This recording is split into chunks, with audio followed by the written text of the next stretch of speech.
Welcome to the visit training session. We're going to talk today about total lightning and how it may be related to non-supercell tornadoes. I'm Szoke, and we'll begin with the next slide. Okay, so here's an overview. Total lightning has become more widely available in the last few years, in part as we get ready for GOES-R. And there's been a lot of research done, especially by the folks down in NASA Sport in Huntsville, Alabama. In this module, again, we'll examine total lightning and its possible relationship to non-supercell tornadoes and only non-supercell tornadoes. So we're not talking about hail or supercell tornadoes here. And we emphasize the results are preliminary. And that's why we kind of had a question mark in the title. And we need more cases. So we welcome any input from those of you out there who may see a non-supercell tornado and have some input for us. Okay, so here's how we'll structure this today. We'll have a little introduction about total lightning and then a little review about non-supercell tornadoes. Then we have a very detailed case, this tornado that went right over DIA, Denver International Airport, on the 18th of June in 2013. And then a case, not as much detail, but it'll give you an idea what the total lightning data would look like in AWIPS, and then how we might apply these ideas to warning operations. All right, so a brief review. What is total lightning? It is the combination of cloud-to-ground lightning, which you've had on AWIPS for many years, and then in-cloud lightning. So until recently, in-cloud lightning was only available through these special lightning mapping arrays, and Sport had one of these in Huntsville, Alabama, probably one of the earliest arrays, so that's where a lot of the research initially was done. In the last year or so, since 2014, total lightning has also been available through Earth networks to the National Weather Service and via AWIPS now in most places. In the future, and this is the connection to GOES-R, total lightning will also be available from the Global Lightning Mapper on GOES-R. So I borrowed a few figures from some sport-related training material, and here's one of them here.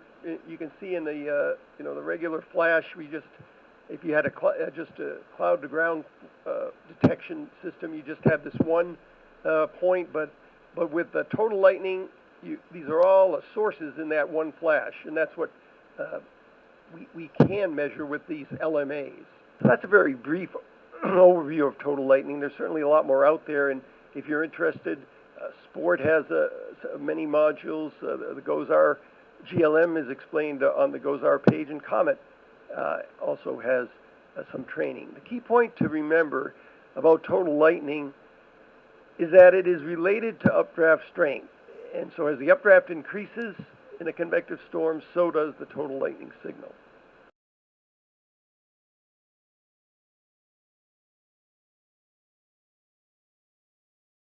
So again, what is the connection between total lightning and a non-supercell tornado? The updraft of a developing cell is critical to these non-supercell tornadoes, as it will stretch the low-level rotation to form the tornado.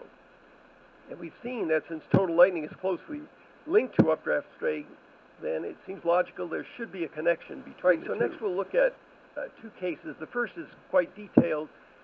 Because we had a tornado that crossed DIA in very close proximity, non-supercell tornado, less than 10 miles away from the 88D radar. And actually we had a bit of a bonus. There were really two cells that formed, one right next to each other. One produced a tornado and the other did not. So we were able to compare the two plots. And in addition then add lightning data, the total lightning data from the Colorado Lightning Mapping Array. So that's what we'll show in the next few slides. Okay, but first a few pictures, fairly impressive ones. A lot of folks were out there to take pictures of this tornado as it was over DIA. Again, though, like the Erie one, a very small funnel, but quite an impressive dust shaft going all the way down. Dave Vargenbrook at the Boulder WFO constructed this plot of where the tornado went. It started to the southeast of the airport, about 2021 UTC, and then this is the airport up here, the terminals, and you can see that it was tracking right towards those terminals. It actually crossed an LWA station here where they recorded a gust of 109 miles per hour. Since it was approaching the terminals, the airport they evacuated these terminals. The tornado, however, did fortuitously dissipate just before it got very, very close to the terminals, and then turned to the northeast and dissipated.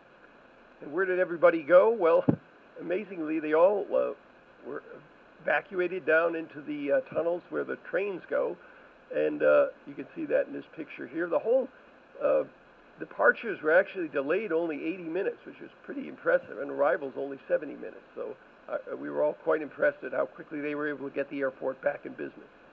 Certainly when you're dealing with something that's very tricky, like a non-supercell tornado, that's going to be hard to see from conventional radar, you do want to have good situational awareness. We kind of, in this case, we have a long history of a feature called the Denver cyclone, which we saw was around this day. So we even noted the possibility of such a tornado, and June is our big month for tornadoes.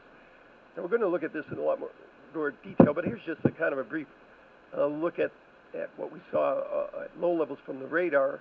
And there you can see, one point to make here is that there are two cells that form, one down here and then eventually see one up here, and you can obviously see the hookup in this northern cell, and that's the one that produces the tornado.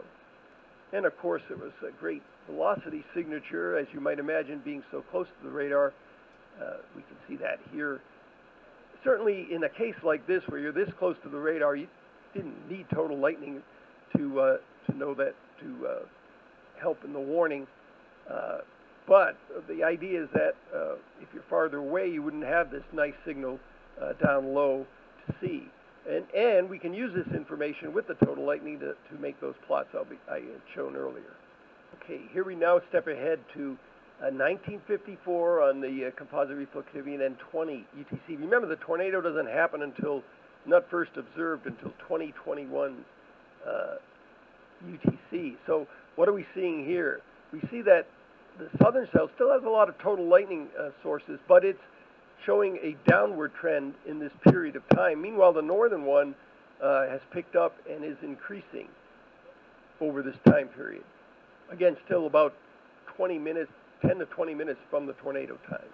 Okay, now we're getting closer, 2010 to 2020 time frame over here, and look at how the southern cell, the signal is decreased rapidly, but the northern one continues to be strong, and then that is the main signal as we get very close to the tornado and during the actual tornado formation time. And then finally, a couple of really neat pictures. The terminal Doppler also saw this very well. This is after the tornado has just formed. This is a rotational velocity near the surface of about differential velocity, about 100 knots, and this is what the observer saw on this case, and a really nice hook. Again, though, this is all seen because we're so close to the radar. Right, now we're going to show the same time height cross sections, and we're going to compare them to the lightning data, which will match in time. Like what we did again was just the maximal differential velocity, the rotational share. This time we'll do it in knots, and the maximum reflectivity in each of those two cells. I mean, remember, the radar was very close, so to get the higher reflectivity, we also used the CSU chill radar, thanks to Pat Kennedy, which was located 35 miles to the north. Okay, so let's begin just by looking at the total lightning signature for these two cells. And thanks to Jeffrey Stano, he was able to put a little box around each of those and then make this time series plot of the total lightning, a number of sources. Those are those little dots that we saw in those previous plots. So what do we see? We see in the northern cell, first of all, well, let's look at the non-tornadic cell. We see a fairly rapid growth early on, but then it steadies off, and we have a gradual then decline in the amount of total lightning after this initial surge. What about the northern cell? Well, we have this peak. It then kind of holds steady for a while, and then this is the time of the tornado. Again, note with the red box, and note this lightning jump that occurs very close to, in this case, the time of the tornado. The other thing to note is that the maximum of this is about 110 sources, which is about twice what we saw for a max with the cell that did not produce a tornado. So that's good. At least we see that the signal that we get from the tornadic storm is stronger than the one we got from the non-tornadic storm. One thing we did see, though, is that the peak occurred just prior to tornado genesis. It would have been obviously nice if it had occurred a few more minutes earlier. There are a couple of curious drops in the data here that we see. Are these real? Well, Jeffrey looked at this more closely, and it turns out, with these ground-based LMAs, some of the sensors in this case dropped out, and we think these are not real. And so these drops are not real. Now, was there a bit more of a ramp-up? That's uncertain in this case, but we don't think that the lightning actually dropped out. Okay, now we'll put together that total lightning time series with our time series first, in this case, of maximum reflectivity. So the times are matched. So and I've drawn just a few yellow bars here to highlight that. Again, the tornado is over here in time, 2021Z.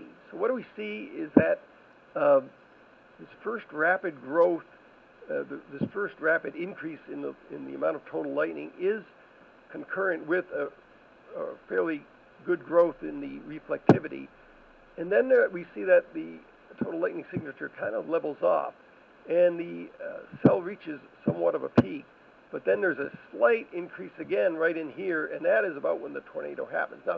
Now, one thing that is kind of different from some of our earlier thoughts is there's quite a period of time here when the cell is fairly strong, but we do not get a tornado. So when we first did some of this research, we thought, well, as soon as the cell really grows quickly, boom, there's your tornado. Not so in this case. Maybe the updraft wasn't quite strong enough yet to produce a tornado. Okay, so then even more interesting, of course, would be the velocity, the maximum rotational shear in knots compared to the total lightning signature. So first off, down here we see that we could look on this boundary, and in this area where this tornado will form, and we saw a signal. This is, well in advance of the tornado, more than an hour. Of course, we didn't know whether this particular rotation down low would ever produce a tornado. Now we see when there's, we see this is stretched rather impressively, not with this initial surge, but eventually right in through here with the tornado, with the total lightning showing this increase. However, we get a pretty strong signal.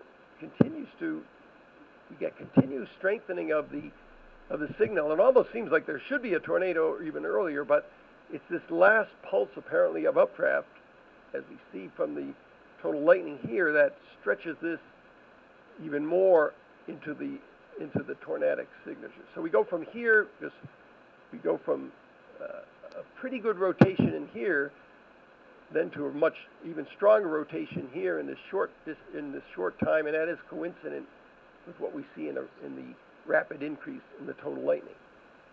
All right, let's compare those to what we saw in the non-tornadic cell that was just to the south.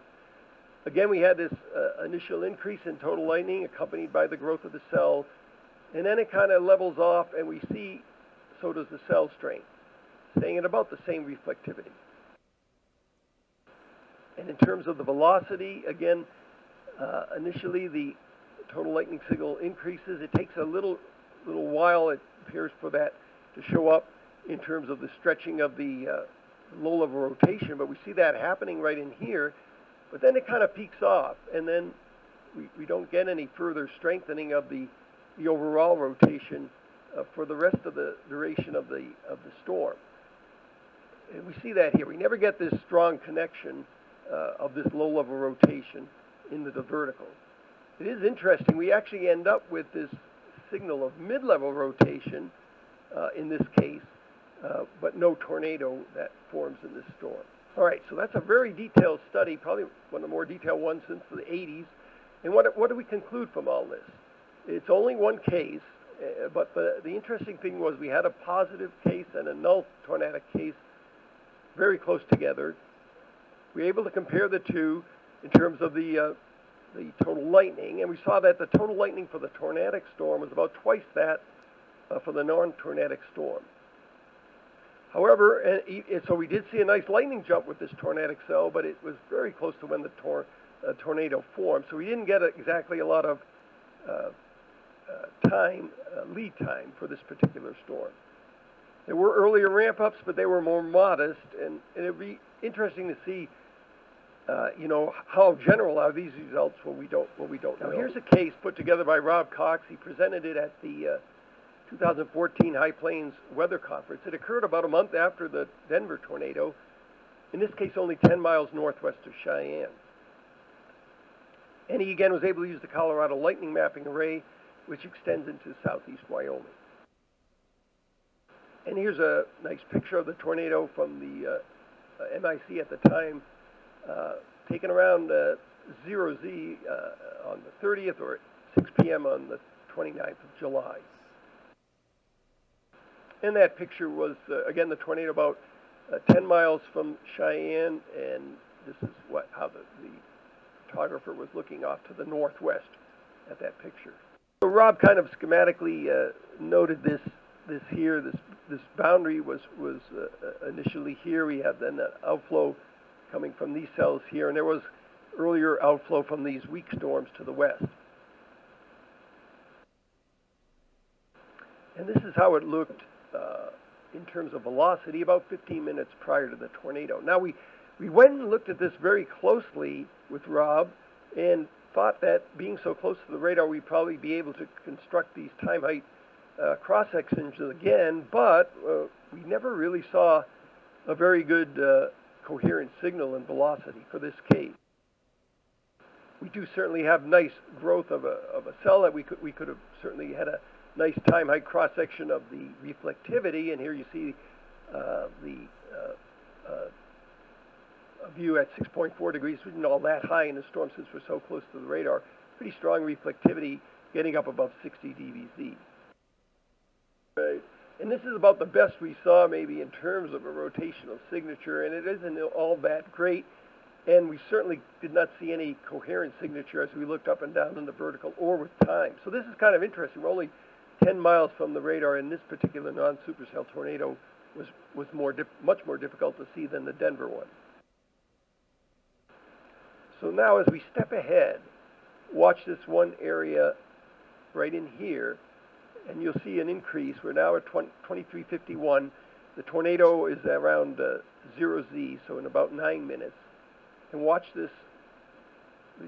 Every 1 minute again, we will have that kind of density.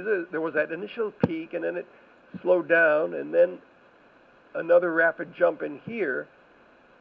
And again, these are quite close. You could almost think of this as one area, but there is a really nice increase here about 5 minutes before the tornado, and then that continues, and then it actually shifts a little bit, and then goes away as we actually get into the tornado time itself.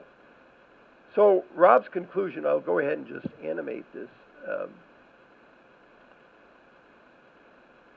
here. Rob's conclusion, he felt that there was kind of a nice little signal about 5 to 10 minutes before the tornado for this particular case.